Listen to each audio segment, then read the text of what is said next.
Už sme sa prvýkrát vybrali už v decembri. Pred mestským úradom sme čakali na prestávku v rokovaní. Počas nej si to jeden z poslancov zamieril do bystra. Za pol hodinu vypil 4 pivá a vrátil sa späť. 3 mesiace prešli a v Námestove je opäť ďalšie zastupiteľstvo. Jeho priebeh ideme sledovať. Téma schvaľovanie mestských rozpočtov. Po 4 hodinách rokovania 15-minútová prestávka. Dvaja poslanci odchádzajú preč. Cieľ je najbližšia krčma. Tam sme nakrúcali skrytou kamerou.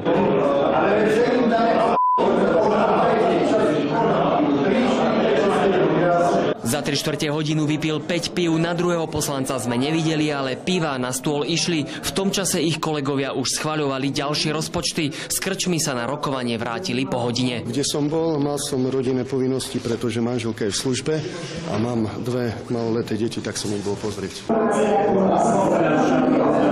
Mal som problémy. Potreboval som sa kde si vzdialiť. Nepoviete nám kde? Nie. Prečo? To je moja vec.